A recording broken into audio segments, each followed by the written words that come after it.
दुर्गापुर के कमल मेले में आयोजित एक संवाददाता सम्मेलन के दौरान विपक्ष के नेता शुभेंदु अधिकारी ने ममता बनर्जी सरकार पर जमकर निशाना साधा।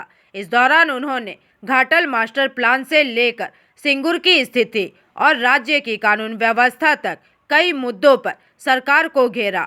शुभेंदु अधिकारी ने घाटल मास्टर प्लान के शिलान्यास को चुनावी स्टंट करार देते हुए अपने वक्तव्यों को रखा। हमारे राष्ट्रीय घोषणा তিনি ডিজিটাল ওয়ারিয়ার ক্যাম্পেইন সূচনা করেছেন। ইতিমধ্যে আপনারা সেটা দেখেছেন। আমি এই বাংলার যারা পশ্চিমবঙ্গকে বাংলাদেশ হতে দিতে চান না, যারা চান শিক্ষিত বেকাররা চাকরি পাক, যারা চান শিল্প আসুক, বিজেপির স্লোগান হাতে কাজ, ভোট 19-এর ভোট 24-এর ভোট 9-এর ভোট বারে বারে এই ঘাটাল মাস্টার প্ল্যানের স্বপ্ন নিয়ে দিয়েছেন। বিজেপিকে আনবেন প্রধানমন্ত্রীর ইরিগেশন স্কিমে আমরা 50 ভাগ টাকা কেন্দ্র 50 ভাগ টাকা রাজ্য দিয়ে বিজেপি সরকার তৈরি। বালি 15,000 টাকা করে বালির দাম তৈরি করা হয়েছে। অবৈধ বালি খননকারী এবং তৃণমূল সিন্ডিকেট রাস্তায় দাঁড়িয়ে হাত পেতে তোলা মমতা পুলিশ এদের জয়েন্ট ভেঞ্চারে আজকে বালির দাম, পাথরের দাম, সিমেন্টের দাম 20 লক্ষ বাড়িতে 60,000 টাকা করে দিলেও আমি বিরোধী দলনেতা দায়িত্ব নিয়ে বলি মাত্র 1 থেকে 1.5 লক্ষ লোকের অ্যাকাউন্টে এই দ্বিতীয় পর্যায়ে অসম্পূর্ণ বাড়ির 60,000 বাড়ি টাকা ঢুকিয়েছেন আর বলেছেন 20 লাখ।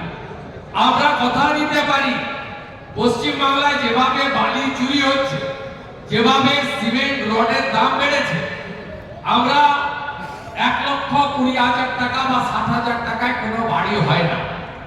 যারা প্রকৃত প্রাপক বিরোধী দলনেতার নেতৃত্বে 20 সদস্যের বিজেপি এমএলএ লেজিসলেচার পার্টি ওই এলাকায় কালকে যাবে প্লেস অফ অকারেন্স ভিজিটের জন্য।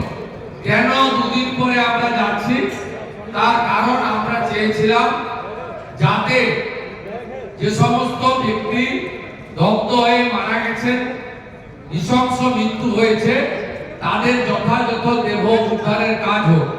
ফায়ার ব্রিগেড, ফরেনসিক, পুলিশ উদ্ধারকারীদের কাজে যাতে কোনো বাধা না হয়। ওই এলাকায় এই দুর্ঘটনার পিছনে দুর্নীতি আছে, উন্নাসিকতা আছে। স্থানীয় বিধায়ক, থানা, পৌরসভা এবং এই অবৈধ কারখানার মালিকের যোগ সাজসে ওয়েটল্যান্ডের মতো জায়গায় জলা জমি ভরিয়ে সম্পূর্ণ বেআইনি স্ট্রাকচার,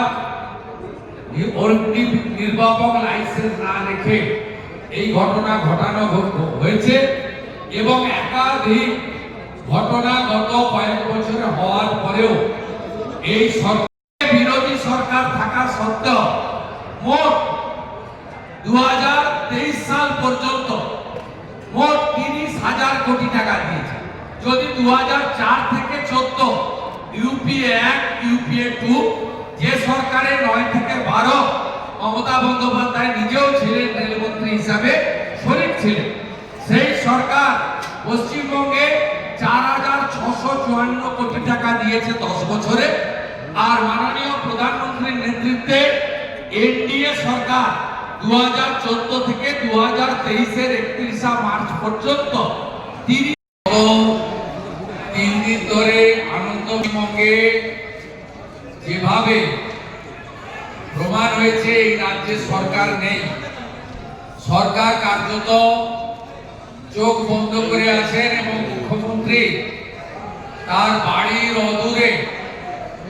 অদূরে এই ঘটনা ঘটার পরেও তিনি একাধিক আনন্দ অনুষ্ঠান, রাজনৈতিক কর্মসূচি, আইপ্যাক প্রণীত নানা ধরনের নির্বাচনী নাটক, ড্রামাতে অংশগ্রহণ করছেন। दुर्गापुर से निमाई दास की रिपोर्ट, पीवीटीवी न्यूज।